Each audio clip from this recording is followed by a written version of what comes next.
बाजार का रिएक्शन भी इसके साथ ले चलें। सीआईआई चलते हैं, नेहा वहीं पर मौजूद है। नेहा, क्या रिएक्शन है? इस वक्त हमारे साथ विनायक चैटर्जी मौजूद हैं, जो कि फीडबैक इंडस्ट्रीज के चेयरमैन हैं। विनायक जी, जिस तरह का आज बजट पेश किया गया, जाहिर तौर पर जो 10 साल का अचीवमेंट था यूपीए सरकार का, वो तो गिनाया है, लेकिन कुछ ऐसी घोषणाएं जो आप समझते हैं कि आम जनता के लिए आने वाले वक्त में अच्छा कर सकती हैं, या फिर उनके लिए ही ये योजनाएं लाई गई हैं? देखिए, इस बजट स्पीच में हमारे दो डर था। पहले वाली डर यह था कि ये फिस्कल डेफिसिट 4.8% जो रेड लाइन कहते हैं वित्त मंत्री, उन्होंने क्रॉस करेगा जी। और उससे क्या होता, इन्फ्लेशन बढ़ता है मोटी मोटी देश की जनता के लिए। और दूसरी डर यह था कि इलेक्शन से पहले दिल खोल के बहुत सारे फिर से पॉपुलिस्ट मेजर्स अनाउंस करेंगे। तो ये हमारे दो डर था। बट फ्रैंकली इन्होंने दो डर ही अच्छे तरह से एड्रेस किया है। एक तो 4.8 फिस्कल डेफिसिट के वजह 4.6 किया, for which we must congratulate him. बहुत it was a very tight rope walk. और ऑन दी पॉपुलिस्ट मेजर्स इतना कुछ नहीं हुई, सिर्फ दो सेना के लिए वन रैंक वन पेंशन जो लेकर देखिए, आर्म्ड फोर्सेस पेंशन के लिए तो जो पेंशनर्स हैं उनके लिए ये बजट, इंटरिम बजट ठीक है। जो उन्होंने कहा कुछ 9 लाख स्टूडेंट लोन लिया था, उनके भी इंटरेस्ट में काफी राहत मिले। पीरियड बढ़ा दिया तो और कैपिटल गुड्स और ऑटोमोबाइल्स में 2% एक्साइज ड्यूटी कम किया, जिसमें से थोड़ा प्राइस कम हो सकता। बट देखना पड़ेगा कि उसके लिए कितना डिमांड फिर बढ़ जाए। बट एनीवे, ब्रॉडली इन्होंने यही सारे मेजर्स अनाउंस किया।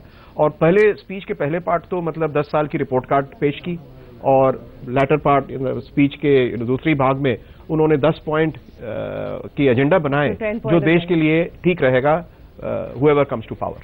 और जो महंगाई के लिए जो सरकार ने अपनी कंसर्न दिखाई, खासतौर पर वित्त मंत्री ने ये दर्शाने की कोशिश की कि हाँ, चिंता की लकीरें तो हैं और हम कोशिश भी कर रहे हैं, लेकिन महंगाई कम होते होते वक्त लग जाएगा। वो तो बताते रहे, इसे बजट में नहीं, रोज ही बताते रहे। बट महंगाई इज एन इशू। और फिस्कल डेफिसिट कंटेन करने के देखिए, इंटरेस्ट रेट तो बजट से एड्रेस नहीं होते, वो तो रिजर्व बैंक ही करते। बट बजट से एक्सपेंडिचर कंट्रोल रखने में से भी इन्फ्लेशन के असर पड़ते हैं। तो देखते हैं क्या होता है। लेकिन कुछ ऐसे मेजर्स जो आज के बजट में आप मानते हैं, कुछ ऐसे पॉइंट्स जो फ्यूल सब्सिडी एक ऐसा विषय है जिसको लेकर आने वाले वक्त में हो सकता है कि डीजल प्राइसेस और बाकी जो फ्यूल्स हैं उसमें थोड़ी सी कटौती देखने को मिले। ओवर द पीरियड होगा ये, लेकिन वक्त लग जाएगा। देखिए, ये सब तो नया सरकार आने के बाद फाइनल बजट में फिर से चर्चा होगी। फ्यूल सब्सिडी, फूड सब्सिडी, ये सारे बड़े बड़े जो एंट्रीज है खर्चे की किताबों में, ये तो जब नए सरकार आएंगे फुल बजट डिस्कशन में इसकी चर्चा लेकिन ऑटो इंडस्ट्री को जरूर राहत दी है, ये आप मानते हैं? देखिए, 2% का तो ऑटो क्यों, कैपिटल गुड सेक्टर और कंज्यूमर ड्यूरेबल्स को भी दिया है। तो 3 सेक्टर को मिला है एक्साइज, ऑटो, कंज्यूमर ड्यूरेबल्स और कैपिटल गुड्स। 2% की एक्साइज ड्यूटी की राहत मिले। देखिए, ये इंडस्ट्री के लिए क्या होता, आज सबसे महत्वपूर्ण ये चीज है कि इसका डिमांड होना चाहिए।